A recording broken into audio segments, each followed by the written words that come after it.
folks. Welcome back to the Rack Pack. This is episode 4. It's a very special episode because we have our first guest. If you're new to the Rack Pack, we are a modular synth podcast where 5 modular synth nerds get nerdy about modular synths.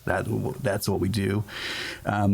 We are coming to you on video for the first time. If you're only hearing us, know that you can actually see us now. There's a reason we did this. I mean, when we first started the podcast, we wanted to make sure that our physical appearances were not distracting to people. We're 5 very attractive men, and we want you to focus on what we're saying, so we didn't show you anything at first. But apparently, with 5 people talking, it can get difficult to follow the conversation. So we are making the video available for you on YouTube. If you're just listening on the podcast, know that that's available. We're going to do a quick reintroduction of who we are from Los Angeles. I am Blue Nautilus. Next. Also from Los Angeles, I am Stu J. All right.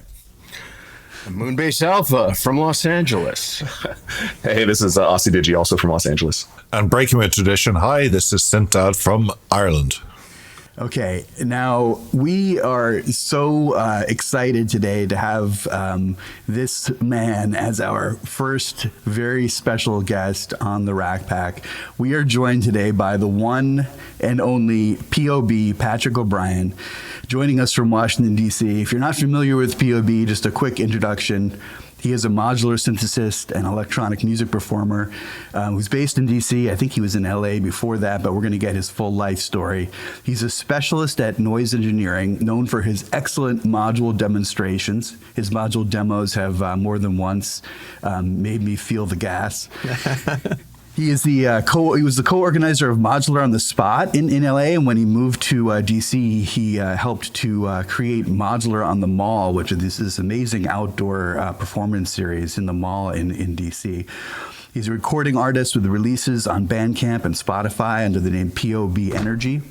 He's a YouTube content creator focusing on modular performance and education, and he has a really unique background that bridges performance artistry and industry experience. So we're really excited to have him today. Welcome, POB.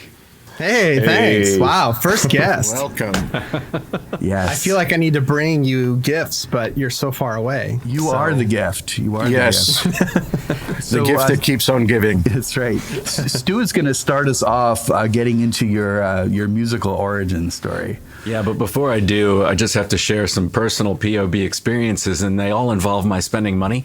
Typically, there's been more than one event that I've gone to where modules are for sale, and on the way to the event, I say to myself, "You're not buying anything today. You're not buying anything today."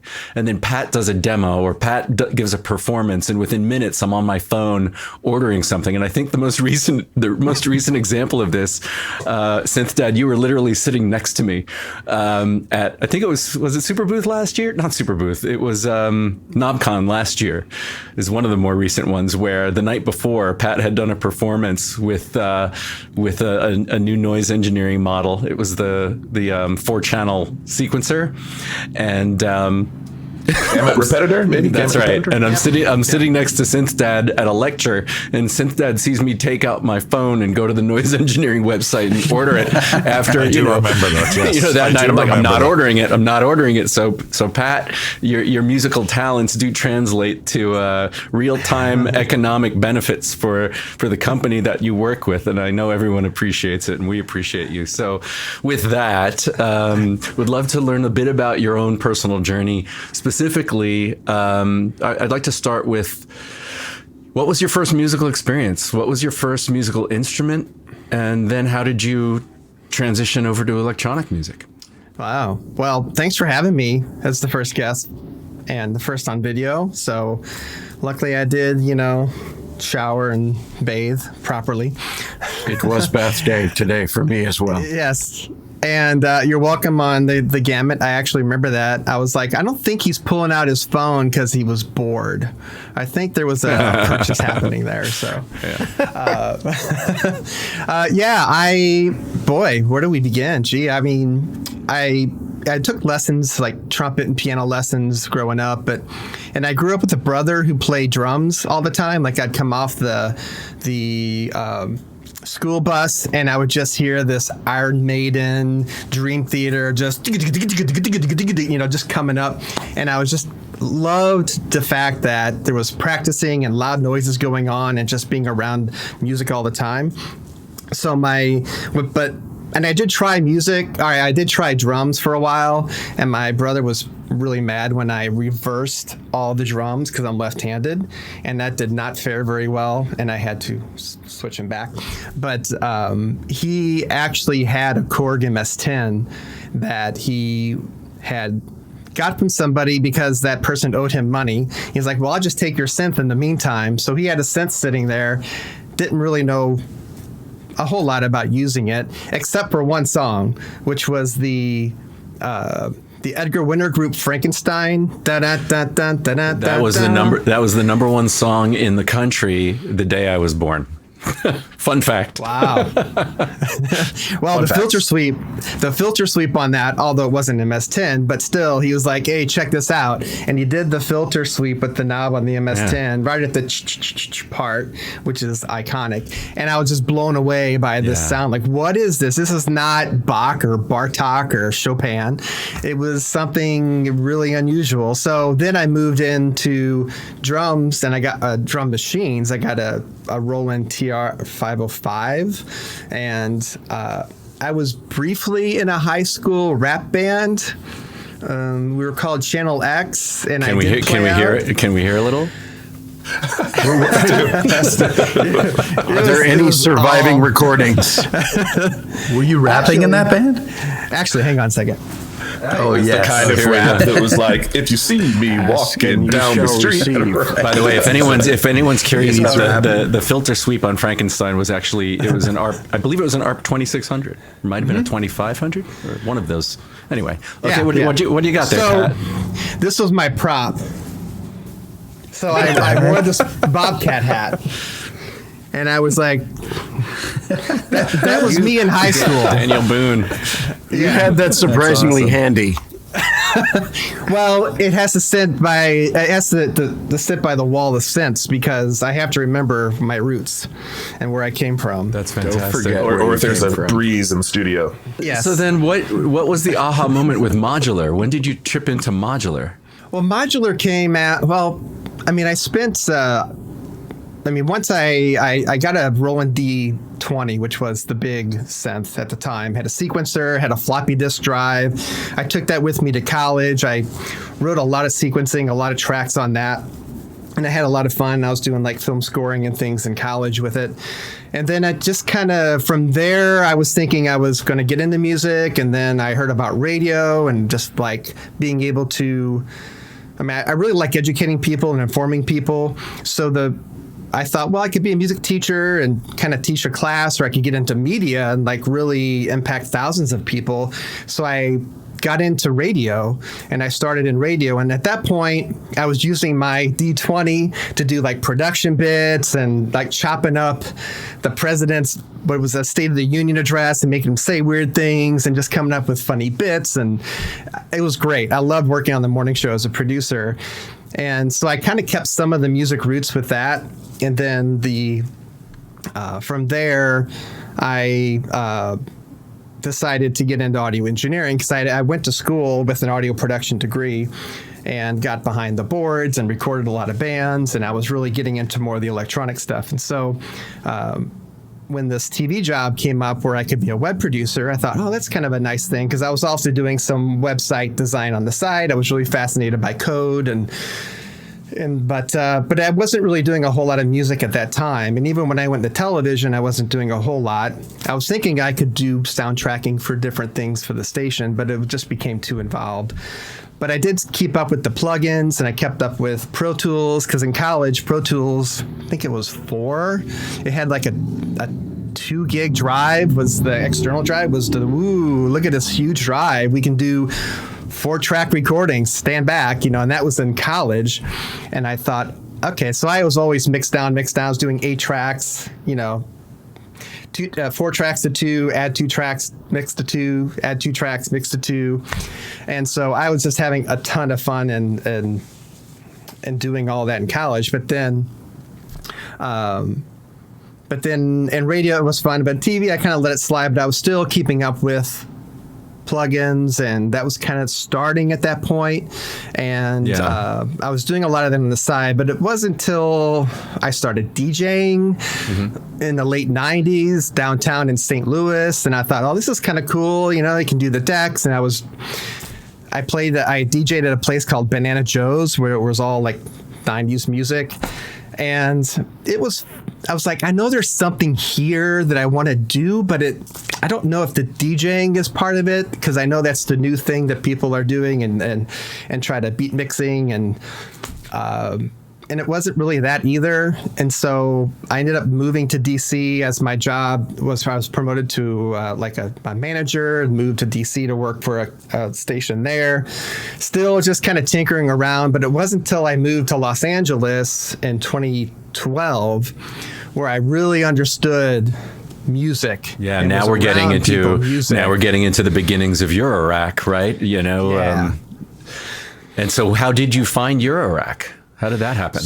Well, the story is my wife and we were always kind of long distance relationships, and so we had moved together to DC, and then we moved back to LA, and then she was there for a couple of years, and she was going to take a TV job back in Tampa, and Leah and I was left in Los Angeles. And I said, well, this is it. This is my moment. If I don't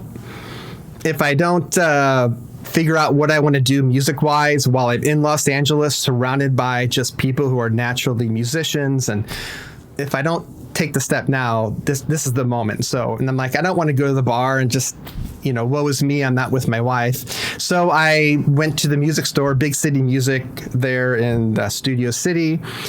Sat in front of I saw Cell Dweller. Actually, he had showed a tour of his studio, and he had the Harvestman 2, and did like the dual oscillator, like ripping. And I was just like, what are these things? Like, what do you mean you can make your own synth? So I just went into a huge rabbit hole from that. Then I went to Big City, and I said, okay, this might be the thing. Because I didn't get a lot of satisfaction out of the DJ part, just doing the decks as much. So I went there and I just stared at a 9U rack for half an hour, trying to get a sound out of it. And then finally, they were able to help out. I made my first. It was a Pittsburgh oscillator. Made my first wave sound, and said, "Okay, this is it. This is where I'm starting." And then I just took the plunge. I think a lot of us on this podcast and listeners we all have that moment, right? That magic moment. Blue Nautilus, you were going to say something? So basically, the modular was a replacement for your wife. Oh no. And for 7 years, they never lived together. So, because after she went to Tampa, she went to DC, and I was staying in LA. Yeah. And so for 7 years, I built this huge system. I worked right by Analog Haven, which is in Santa Monica, and I was like, screw the traffic. I'm just going to go talk with Kitty Spit and just hang out for a little bit there. And I would always walk out with an IntelliGel or noise engineering or a make noise. So that's kind of how it started. I've got one more question for you before I know Asi Digi has some questions about getting into your noise engineering era, and really excited to talk about that. But I have one question, and that's about your musical style. And my question is, how do you balance technical know-how and improvisation? Your sets are always they come across to me as that perfect combination of, holy crap, it seems like a lot of work went into this, but you are always in a flow state. It always makes sense. It's always clean and kind of kicks ass. So what's your philosophy going into a patch, going into a performance? Wow, thanks. Well, I was classically trained on piano and trumpet. And so trumpet tends to have a natural melodic feel to it. And then just learning music theory initially was something that I did pull away from as a musician, being classically trained. I did take some jazz classes, and I tried jazz piano, and I was sucked at it so bad that my teacher was like, have you tried vocal lessons or something else? Like, she really was trying to push me off on it. And I didn't understand jazz at the time, but I do understand jazz in a sense of modular now, just because of the improvisation and being able to take techniques. So I take a little bit of that melodic background from trumpet playing, which I also like doing a lot of brassy patches for my modular as well. I think a lot of that comes from there. And so I just take some of those techniques and the music, classical music background, and it just seems to fit. Plus, I did like math. I took like calculus and in like late in high school, I did like math in general, and I thought this is kind of a math and music sort of combination.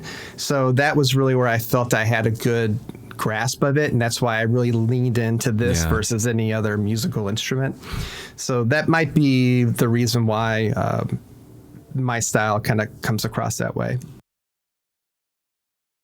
I think the Venn diagram of how people get into modular and what their background and skill sets are is always just so interesting. I was gonna say, Pat, maybe you should start telling us things you haven't done instead of things you have, because it seems like the list is smaller on the other side. But obviously, multi-talented as you've gone through your career, that was really cool to hear about. I haven't played guitar. That's one thing. I tried guitar and like, I'm not, maybe for as an instrument to throw in some ambient piece for modular, but I really haven't dug deep into that. I was going to throw a spicy question at you, because maybe your comment about jazz and improvisation made me think of all this, the big debate people keep having about like, oh, you must know music theory to be able to play music. So when it comes to modular, like, and as somebody who has a very technical background, but absolutely no musical training or music theory, do you think you need to understand music theory to really be able to make music with modular? Or do you think that holds you back? Or do you think it's just handy to have, but not a be all and end all? I'd love to know your take. Everyone has an opinion. Well, it's funny. It's a good question, because we went to a DC Modular Society. We have a meetup once a month, and in our meetup just last weekend, we have someone in our group, her name is Shar, and she does a lot of DIY and kind of building her own code. She says she's not a musician all the time, and she's got this, doesn't have the musical background, but she's able to create, like, she talks in music as in ratios and how she's doing like microtonal things. And I'm like, it doesn't matter. If you look at music as ratios, great. If you can combine and compose something out of that, if that's where your foundation is and that's where it takes you, that's totally fine. I mean, I went with something that I knew really well, and I always like evolving and trying to take things from past experiences and how do I apply it to the future. So that's kind of why I took my experience from all those lessons and morphed it into something that made sense for me now. So that's, I don't think you really need the musical background. Plus, there's a lot of like the gamut repetitor. You just plug in the jack and you turn the step count, and suddenly you have like at least a musical idea to start with. So it's not a completely blank canvas. You have some sort of words on the script that you can at least start writing and start cooking, as the kids say these days, and figure out where that takes you. Because even now, after doing this for 10 years, I can't say, well, I'm going to create this techno patch. It's going to have 3 main sections, and I'm going to break it down. It's like, we don't know that. As soon as we patch one thing, we hear something, we write off of that, and it takes us to these just different journeys everywhere, and we really never know how it's going to end up.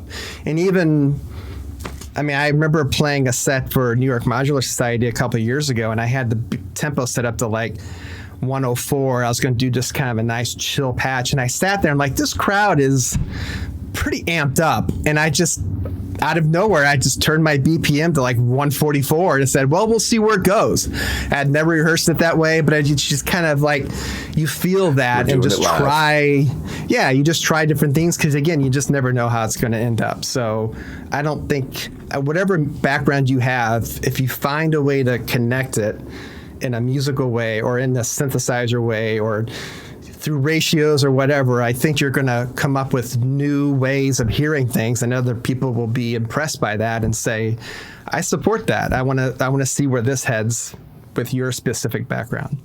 I think that's a really positive and also inclusive message, actually, because there can be a lot of gatekeeping around this, around the music theory, and you must know music and chords and progressions. But that's actually a really good way because everyone brings a different background, don't they? Like, we're not all from the same background. So that's actually, speaking to the diversity of what people can put into the music they're bringing, which is actually like your background is so diverse from trumpet to piano to DJing to radio to everything else. So it's great to hear your approach there as well. Thank you. Yeah, it's really I really enjoy seeing what everyone makes and what everyone comes up with, and I'm fascinated by people's histories and see where it takes them for sure. I think another thing that confuses people sometimes is that then the patch is gone. It's gone. Maybe it would, because, I feel like you educate so many people, introduce them to your rec. I've gotten a lot of confused stares at the fact that this is this is not something that's going to exist forever. When it's gone, it's gone. Maybe I can recreate it in some form or another, but it is a singular musical moment. And if you record it, you do. If you don't, you don't. And then you move on. It's the burning man of musical instruments. Tell us about how you and noise engineering came together. Well, that was, how should I say, I kind of worked my way into helping out at a NAMM show a few times. And at the time when I was getting into this, Instagram was becoming a pretty big thing. They just introduced 15-second videos. And you're like, wow, okay.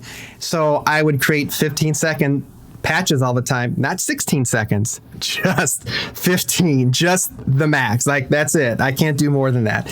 And I would just pay attention to the video and pay attention to the quality. Like, pictures and sound were a big deal because I have a 20-year history in news. And so what's news? News is all about pictures and sound as well. So having that mentality when I was doing my own video made sense. And then I get the sense they didn't like doing a lot of videos, and they liked what I was doing on Instagram. And I had met them at, like, Analog Haven was doing in Santa Monica. They were doing a lot of shows where they bring a couple of manufacturers and have some performers. So I just got to know everyone over time. And then I went to my first NAMM and I saw Steven with his 2-row case. Just what? By the way, just to set the timeline. What year where are we on the timeline here? This was like 2015. Okay. When I went to my first NAMM, and Steven was there with his 2-row case and just blowing me away with, like, he'd given 10, 15-minute presentations with everybody, but he was just like, there was a line and he wanted to cover everything. And I'm like, man, I would love to help him out just because I got to know him a little bit. So I for the next 4 or 5 NAMMs, I kind of stepped in and said, I'll help relieve you, and if there's a new module, like, help me figure out what it does so then I can tell other people how it works. And I wanted to kind of get more FaceTime with people and get to hear everyone else's stories and where they come from. So that was a really good experience for me. And so from there, then eventually they were like, we trust you with some of this, and here's our first baby. They gave me the Clep Diaz, which was the first module that I had actually done a demo for. And so I just was super focused on getting that exactly right. Because, once it's on a manual video, it's out there. I can't really change it. And you have to learn 100% of how a module works, which is also why I really like small cases, because once you know 100% of a module, you can really make a smaller system and patch, because you know how all the mechanics work. So being able to have that confidence to be able to sell or have fun, at least with a module, was really entertaining to me. And so I just started doing that. And I did that for a few years until the company became big enough where they said, okay, we're doing plugins and we're about to do pedals, and there's more than Instagram. There's TikTok and Facebook, and there's all these other things, and there's just a lot more things that need to be covered. And so I was like, yeah, let's bring it on. Let's do it. So nowadays, what is your official title there, and what does a sort of typical day or work week look like in your job with them? So let's see, in the words of Jeremy, Red Means Recording, I'm the hype guy. So that's kind of what I call myself. I'm their marketing manager, if you wanted to say it in a official term. We also have funny titles. I'm the ambassador to the stars is my title for the company, but it's really more. There we go. It's really more marketing. Yeah. So just from doing the manual videos and then doing the social videos. But since then, they've trusted me with doing some artwork and doing some things in like Photoshop and doing things in Affinity and just working with vector files and just also just getting into that design. And then some of the social posts, like the question of the weeks or things where I kind of come up with those ideas and do the art around that and try to kind of keep it simple. You know, we're running a sale like right now. So it's like, how do we have a sale? How do we make it really interesting? So coming up with these really neat, creative ways to try to get the message out is what I've been doing. I saw you've got those pink Laquelics in stock still. I was surprised to see that. You got a bunch of those, or what? I think three. As of this recording, folks, you got to snap those up. Those are Laquelics. those are special. Is that the one that was like related to your bird stew? The bird charity that I The bird I charity. work with. Okay. Yes, Macaw Recovery Nice. Network for anyone who's interested. Well, I love those questions of the day. I share them pretty much every week, or questions of the week. Sorry, I think I share them every single time I see one. So those always get a lot of fun community interaction. So I didn't know you were the one behind some of those subjects. That's really cool. Yeah, that's probably one of the hardest things for the job is trying to come up with those questions, because we want to make sure, well, if I say what I don't want people to type, then everyone's going to type it. So there's certain things we don't want people to say as comments. So anytime we have a question, I'm like, are people going to answer with this? And if it usually is yes, then I don't use that question. So, but it is kind of fun. Yeah, and the joys of I actually- user-generated content. Sorry. now I actually do have a couple questions that didn't make the cut if you want to hear them. Oh yeah, definitely. Let's hear them.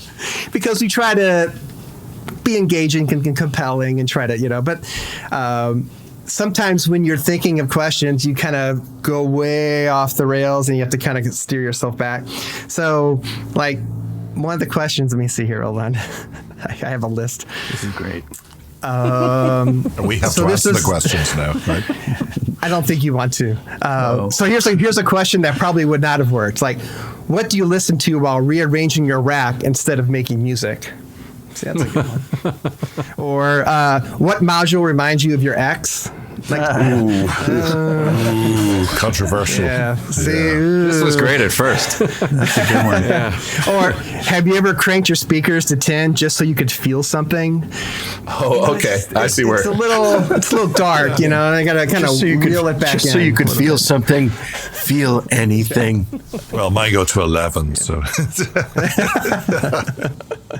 No, it's been a lot of fun. I love people's responses, and it's we're not like collecting data or anything. We're just having a good time. It's a Friday, and it is like one of the most fun, rewarding parts. Like it's come up with the questions, but then when you see sometimes you get 100, 200, 300 responses, it's like, oh wow, that hit a nerve. And then sometimes we'll take some useful information from that and see, is this something that we could put in a product, but that's not really the intention. The intention is just to have fun. I was going to ask you that because, like, you're very much out and about. You're at all the shows. You're showing the modules. You're engaged on the social media, and people have opinions in this space. Right? There's no shortage of that. How do you guys, or how does noise engineering come up with the new ideas? Do they listen to the community? Is it based on, ooh, we had quite a few people asking for an LFO or an envelope or whatever? Or do you already have a plan of what you wanted to do and you know what's going to happen and, it's kind of like set in stone? We do both. I mean, we do all those things. We listen to feedback, especially if we're getting close to releasing something and then we're still working on some of the software. If we have 3 or 4 people say, if it could do this one thing, I love what I'm seeing if you could do 1 or 2 things, but we do take a lot of that into account, especially the firmware, to where like our mixer, Zermixa, we've had some firmware releases because we've listened to what people like, and if we could also do this, and if it's something that makes sense in software, obviously hardware, we wouldn't want to do that because it would just cost us to rebuild and do a new prototype. Like those things wouldn't make sense. But if things are easy in firmware to kind of update, that doesn't change the overall functionality of a module, we really encourage that. And in fact, the Electus Versio was an idea from Broken Circuits, who said it'd be really cool if you could clock a reverb. And just by simply stating that, we took the Desmodus, like, I want the Desmodus, but I want like a clock with it. And that's where Electus kind of came out of, was just a a user suggestion, and we ended up putting a firmware and a whole module together from that. It's great that you guys do that, but I'm sure it's also difficult to balance because you can't please everybody, right? And if you tried to implement everything that everybody wanted, you'd end up with a mess of a module. Yeah, we don't want feature creep by any means, and or there might be 2 or 3 things that would make sense as another module later, so we hold on to that and see if that. Because I remember pitching them an idea 5 or 6 years ago about doing something, and it's like, well, we've taken that idea, but now we blended it with a few other ideas we learned just last year. And then from that, we can build a module that now makes sense, because just running off of one idea wouldn't, but now the way that it all works out with some other suggestions, now we have an actual product that we can put out, and we think that it's really going to do well. Doesn't say who pitched the Blackest of Black ultra dark version of, was it an Alia that came out recently? BIA. Yeah, that was, I think all of us, I'm not sure who initially put it out, but we said, why not black on black? It just seems like it would be a fun thing. Let's make this even harder. Sure. Another great Spinal Tap reference, yeah. Because one of the things I like about noise engineering modules is they're very immediate. You turn a knob, you press a button, something was going to happen. It may not be what you expected, but something is going to happen. Is that part of the design philosophy? Because I'm trying to think, pretty much all of the modules from noise engineering are menu free. People are like, oh, I hate menu typing. Other than obviously the Zare mixer for obvious reasons. Is that sort of a philosophical approach that the noise engineering takes, or is it just the way things just happen to have worked out? Yeah, definitely. We wanted to be very tactile. We wanted to be able to have someone turn a knob and just instantly feel a connection to it.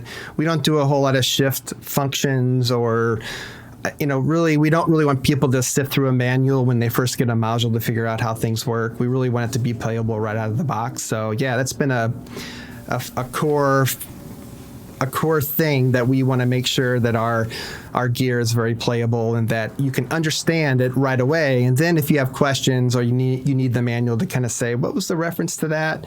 Then you can refer to that every now and then. Like Gamut Repetitor has 27 scales in it. I wouldn't expect anybody to understand all 27 scales, but if you need the guide to know what each of those switches are, you've got the reference, but you don't really need the manual to understand the basic functionality. And I got to say, where you've implemented a screen, the Zare Mixa in particular, especially in this era of big mixers, like we're in the mixer era. When I initially saw a picture of it, I was hesitant. I was like, oh no, a screen on a mixer. But I got one.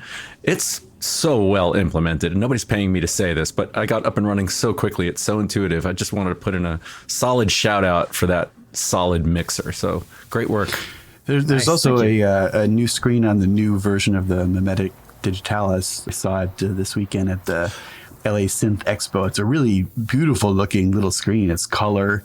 And, I think when it comes to playability and usability, a lot of people get carried away with their sort of fear of menus and screens. And it really depends, as Stu was saying, on how it's implemented. And there are a lot of great ways to implement menus. But for us, we just wanted to have the screen. If you needed to get under the hood and just move a couple things, that's great. But we wanted the performative parts, like the switches and the panning levels and just your aux A and aux B levels on Zare Mix. So we wanted those to be really easy on a performance level just to access. But if you're going in and doing pre and post fading, or you're setting all these, like the LED screens, how bright it is, or if you want it to be multicolored, like that stuff you can kind of keep on this in the menus and not have to have that as so prominent. I also like the expander model too, where you have the ability to add more inputs and modulate various parameters without, you sort of initially set it up and then it just works the way you expect it to. Let's talk a little bit about your role as a community builder, because while you do this for noise engineering, you kind of do it for the modular community as a whole. Tell us about Modular On The Spot. What exactly is that? Well, Modular On The Spot started in LA with Rodent and Banna in 2015. And it was like a summer. They went out to a park and just brought their own generator and brought modular synths. I think we had a Surge or a Buchla on the very first one. This was July of 2015, and it was just like really cool just to be out in an open space, not blasting. You don't really, we're not trying to do techno and ravey kind of stuff, but just to be out there as a picnic more than anything. And so that started with those two back then, and then they were doing them once a month and had a couple different, not really venues because they were a park, but then the park didn't like having a gas generator, so then we moved it to like a parking lot. Then we went down into the by the LA River for a while, and that was really successful. But then we had too many people parking next to like railroad tracks, and the cops came one time, which was really kind of cool because I'm like playing and I just see like in the dark in the corner, I see these police with these flashlights coming down. They're like, oh, what's happening? And Bannon just comes up to me. She goes, keep playing for like 10 more minutes. I'll divert them. I'm like, okay. But then it got to be, it was fun. I think there were probably 200 people at one of those. And then, wow. But then when Rodent moved to Asheville to work with Make Noise, and then Banna had moved as well, then myself and like Kitty Spit and Pablo, we all sort of took over the reins there in Los Angeles. And then I left in 2021. And at that time, there were other communities. Philly had a community. I think Dallas had one, and Boston, and San Diego, Seattle, San Diego, and then Denver has their modular society as well. So there were all these organizations, like societies were being made and spots were being built in different cities. So then when I moved to Los Angeles, when I moved to DC in 2021, I took some of the ideas from Modular On The Spot and did Modular in the Mall, but we didn't really restrict it to what type of gear you had. I just really wanted it to be modular centric, but it wasn't exclusive to that, because I also wanted to see people and how they work with MIDI, or how did they work with MPCs. And you brought a screen that does CV, like show me that. Like I really want to see the hybridness of what people have instead of just being exclusive to modular. And so we started doing that here for about 4 years now. And so I enjoy doing that. I enjoy recording it and just having a space for people to really share and come together and just be enthusiastic about performing, because you don't have to be a seasoned performer. A lot of people's first times playing was on these events, and it just gets them that adrenaline rush to see what it's like to perform in a safe space. Can you talk a little bit about the location that you have? Because I haven't been there in person, but it looks amazing. Like, what was involved in getting permission to play there, and how did you choose that, and what's it like? So that started in 2021.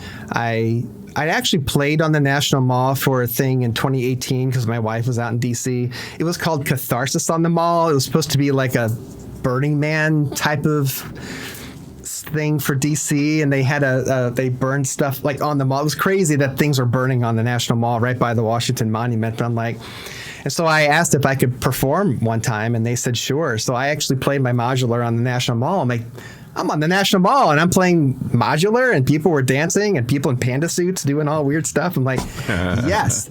So I thought, why not kind of take that feeling, that inspiration, and start it. So I wanted to keep it on the National Mall because if a lot of the mots are in parks throughout the city, it's like, what greater place than the mall, the National Mall, where it's like, America's Park.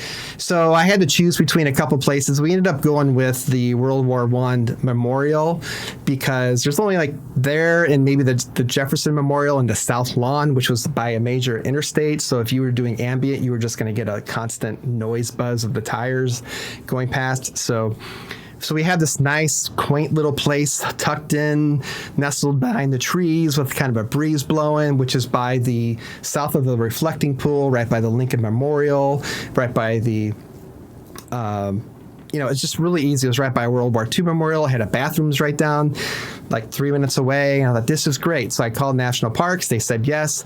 Usually weddings happen if you ever go to the World War I memorial, there's like wedding, modular, wedding, modular. And so they were so happy that, because they had like, well, we have 2-hour permits. I'm like, I'm not a wedding. I am we are an electronic, I didn't want to say techno-ravey because that might flag them out. We're just an experimental electronic techno-ravey group. scares people. Yeah. So they're like, great. And they gave me like a 4-hour permit. I was able to trick them a little bit because it's expensive. But if they said, if you do like a 4-month permit, I'm like, what? Not a 4-month permit. They said, yeah, if you call it a series, then you only need one permit for 4 months.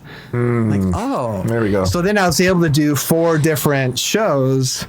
So it cost me a fourth less. And at that point, it was manageable to do. We didn't mind spending the money because it's something that we wanted to do to give back to the community. And then John O'Wells, for Modular World, he was coming into DC in that same year. And, so he helped like kick it off with me, and he's like, I wasn't going to do video. He's like, dude, you got to do video. You're in this great like Doric structure, and it's, there's a history here with the John Philip Sousa in the 30s had his 45-piece band, and he did this thing. Like it's designed to be, it's a memorial, but it's designed to be a bandstand. And he's like, you got to shoot video. It's just such an iconic visuals, and so we did. And my wife got a what do you call it, like a steady cam kind of thing for your iPhone. And so she started like going around the circles and like doing shots of modular performers we've never seen before. Yeah. And it was in the middle and everyone else was around. So just kind of creating this, so where if you wanted to see something, it wasn't like a stage setting. It was just more like everyone's just kind of wherever you want to sit. In the if you want to see round. the gear, if you want to see the front of their face, like you can do whatever you want. And so, plus there's segues that were going around the memorial. There was like soccer happening in the distance. So like it was like a really nice active place for even people who are walking the mall to just come by and enjoy a free concert. So from that, that was the ideal spot. That's so cool. I never thought there'd be an elegant transition for me to ask this question, but here it is. You said you had to explain, hey, we're not a wedding. We're a modular synth performance. I understand that Marcus from Noise Engineering recently got married. Congratulations to Marcus. My question, once I heard that he was getting married, is would there be a modular performance at the wedding? And I'm just wondering if you have any intel on that you're at liberty to share. What's a modular wedding look like? I mean, would you want work to come to your wedding and be a part of it? I mean, I'm not going to negotiate any contracts at my wedding, except for the marriage contract, perhaps. But well, we did have one. We did have one wedding where, because you had to have a permit. They didn't know you had to have a permit, so we showed up. This wedding shows up without a permit. And it's like, well, we have this permit. I have my paperwork. And they're like, oh, well, we have everybody here. So they just sat on the lawn and did the ceremony while we were doing like all this. You were the entertainment. That's incredible. So we had a Unexpected wedding. filter sweeps during the wedding. I'm mindful of the time. I just what other questions does the group have? Well, I was going to say that's so much worse than going to like a seat at a concert and someone sitting in your seat, but it's an entire wedding is where you want to be. So that must have been a good one. No, for my question is, how did you solve the generator issues? Is it still gas or is it electric, or what was the power situation like? So at that time, Jackery had a really nice solar generator, and it was like the Explorer 1000 that could hold like 1,000 watts or whatever. So it was able to run five systems with 2 speakers and a mixer, all in about a 6 or 7 hour period. I'm like, this is great. So we ended up buying basically just a big battery, and because we don't have solar here, I mean, you could plug solar panels in and it could last forever, but I would just charge it up and then it would run completely fine with our system. So it was nice. Clean as could be. Yeah, the visuals are so beautiful, and I think that when I from afar looking at it, I thought about how much community happened with Modular and Eurorack during COVID, and seeing Modular on the mall was the first time I kind of really felt like that was a really cool community experience where you could experience how you want, like you said, in front, around, stand from the side. So yeah, really just what a neat event. I think I saw Autograph perform. I caught some of the videos and things like that, but you've had some really talented performers there too. So wonderful event. I wanted to ask about some of your patching philosophy, if I could. Do you have What's your approach when you sit down to build a patch? Do you have a notion or a sound in mind, or do you just patch a voice and start going? Usually I'll have a rough genre of what I want to do. And I always start with some sort of sequencing. If you look at some of my older videos, I was one who bought that huge Sputnik modular keyboard. It's like 84 HP. And I was taking that with me everywhere because it just does arpeggios beautifully, and just being able to have that classically trained piano keys doing things and just kind of going up and down.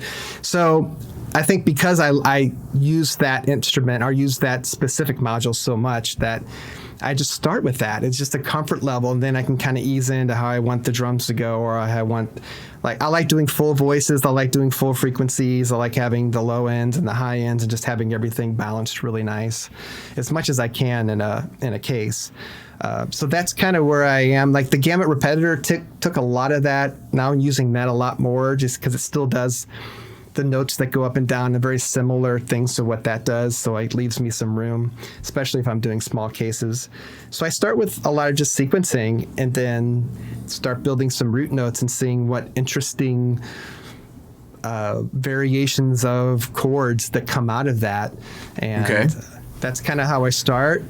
But I do like having the ramp ups and the drops and dropping things, getting really quiet. Like I try to build as much dynamics. I had a friend of mine a few years ago. He said, how come a lot of modular people never just like stop the clock? Because stopping the clock is so rare in modular. Scary. And so I started building my sets where I'm playing, and I just boom and just let it ride out. And then you just kind of hit it right back, and just having the confidence to say, I'm going to hit this, and then hoping that the gear actually does what you are confidently thinking it's going to do. So that's been the challenge for me, is to sort of stop the clock a little bit and have a little bit of that tension, improv, within a consistent, like, break up some of that. And I'm always amazed when it all works. Surprise people. You mentioned, hoping that the gear will be there. I'm always amazed that it works. Right, like there's so much that can go wrong. It's incredible when it goes right. It's just, there's nothing like it, right? And it also can go wrong. Yes, it can go horribly wrong, but it does feel like magic when it works, and it does work most of the time.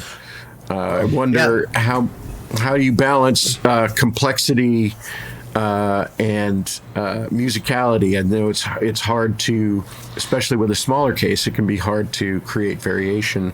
How do you approach having things not get too stale? Happy accidents. Nice. It's all about happy accidents. Like the second time I performed, I was getting so involved in just making sure everything, almost like classically trained, like, okay, you have to play it exactly every time. And I was in that mode because that's just what I knew. And I remember pulling my hands, big hands, I pulled it just too fast, and I pulled the clock source. And so I'm just grooving, and it just went like that out of nowhere. And people were like, what? What's he doing? Is this a mistake? Is this intentional? And my head, I start sweating. I'm dripping off my nose. Like, what's going on? Because I freaked out, and all of a sudden I noticed the empty the cable. Like, oh, I pulled it out of the brains module from Make Noise, and I just went, and I looked around. I just went boom like that, and it started back up again. They're like, yeah. And they just say, man, that was so cool how you just like dropped everything and just let it ring, and then you brought it back. I'm like, you're a musical genius, man. It's a mistake if it happened once. If you do it again, then it was purposeful. One of my favorite ways to end a set is to literally yank the input out of the mixer and let it ring out that way. It always, I don't know, I like the drama of that. It's kind of fun. I've got a question for you about the demos that you do. And you're on your feet doing these demos all day long at these events. Got any good nightmare stories that you're, or alternatively tips for survival for, I don't know, maybe there's one of us who might be doing a lot of demos one day at similar events. Some sort of algorithmic sequencer. Like what are some survival tips and things to avoid? Well, this one guy named Stu came up, and he like bought a module as soon as I started talking. So that's a great one. I'm available. I had one time at KnobCon, I had someone come up and wanted to know every module. And so at that point, I had kind of a patch already in place just because it's interesting when people walk up. And that's when I'm like, okay, he's going to be here for a while. So I just unplugged the entire case completely dry so he could understand, because I figured he didn't know a whole lot about modules. So I just started with a blank slate and I said, okay, here's the clock and here's what this module does. Da, da, da, da, da. So I went through this with him and Marcus was with me. And finally they're like, hey, can I do a lunch? You look like you might be a while. I'm like, sure, go ahead. So they took a lunch and they came back an hour later. I was still giving the demo. So I did an hour 10 long demo at NobCon one time. And You can charge for that. I wanted to keep it up just for the story, and just it also helped me really make sure I know what I was talking about. But he was so interactive and just had so many great questions. It didn't seem like it was that long. Did he buy anything? And he actually works for another modular company now. So I figure I did something right. This is why you should only make one module. Yeah, that solves that problem. One thing I wanted to give people context about, right, is maybe we're not your. There's a lot of HP behind the screens that you're seeing right now, and I think between POB, between all of those, we're talking about both studio cases and performance cases. So, I'd be curious to see. Moonbase asked the question about your patching techniques, etc. What's the difference when you're in either a performance case, a constricted case, versus your studio case, your big rig, and how do you approach getting your foundational footprint and your patching down in that way? Ooh, good question. I would say I want to make sure when I do a performance case that the modules do more than one thing. So if I'm arpeggiating with one, let's say I got a Manus that's arpeggiating with something like Gamut Repetitor, that's just creating these nice, chord progressions that are going up and down. At some point, I want to take that arpeggiation that just might be filler in the beginning. That arpeggiation will actually become the melody later in the patch. Once I take out or I change the clock source. So now that it becomes this really beautiful, slow progression that's actually quite melodic, but it's the same arpeggio that I was doing in the beginning. So I'm trying. I find ways in a performance case to say, here's a pattern. How can I use it in two different ways at least? So that's been really challenging for me. But again, if you know a lot about a certain module, that does help figure out what exactly it can and can't do. When it comes to larger cases, a lot of times I really relax with that, and I want to give myself at least 2 or 3 hours just to kind of take big breaths and say, this is going to be a generative ambient thing. Just take your time, really explore, and just try to, use modules that I haven't used in a few months and just bring them into the fold. So that one seems to be a lot more exploratory in a larger sense, because I don't really want to phone in on just a certain set of modules when I'm looking at the larger case, because I want to justify the cost, and I want to keep myself interested in knowing what that module does and why I bought it to begin with. So that's been more helpful than anything. It's the time it takes. Longer times with the bigger case, shorter times, more focused time with a smaller case.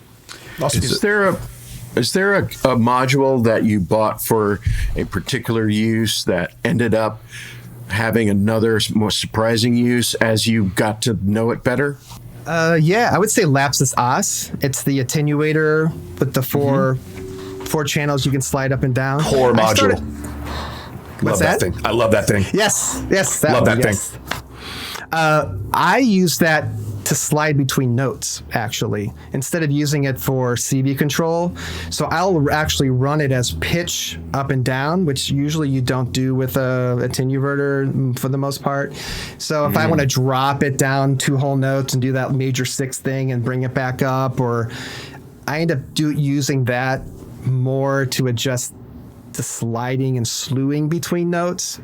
And I can just set, like with a different attenuverter, I can set the highs and lows, so I know exactly all the way up, because I'm not going to try to stop it a quarter of the way. Forget it, especially if you're tuning things or trying to be melodic. So I use another attenuverter to get that exact measurement, and that seems to be a lot of fun. Something about slewing notes is like really eye-opening. Now, are you an upside down? Remind me, upside down Lapis or right side up Lapis? Upside down for sure. Okay, all right. Upside down. Yeah, team upside down. We're getting short on time, but let's do any kind of rapid fire questions that we have left for Pat. I've got one quick one. What is your favorite non-noise engineering module currently? I would say Chord V2 or the Oxy's the meta effects. Oh yeah. Oh, okay. The build up and drop one. Yeah. Yes. Nice. That's probably unfair, Pat, but you have to give us 2 truths and a lie. You really want 2 truths and a lie? Let's do it. Do we? It's up to you. 2 truths and a lie. Wow. Okay.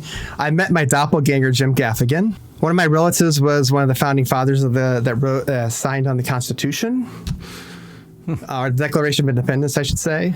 And I would say I used to play oboe. What happened when you met Jim Gaffigan? Was he like shocked? That one's pretty obvious. Oh, wow. I mean, how much time? I'll try to shorten this story real quick. So I was at a grocery store in LA. Somebody thought I was Jim Gaffigan. You look like Jim Gaffigan.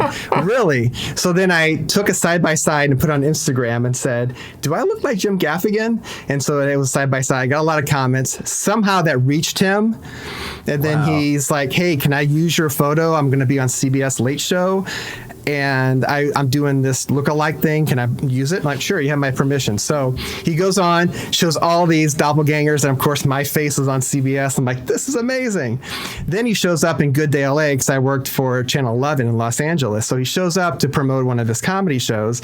And so I'm there at the time. So I walk in, he goes, hey, that guy looks like me. I'm like, yeah, I'm the guy you put on CBS. He's like, whoa. And so then we got to talk. Then I saw him again, and I tried to get him to unlock my phone. With face, and he couldn't do it. But man, I felt like we were close. That's so funny. There's like a weird story there. I'm thinking the oboe is false.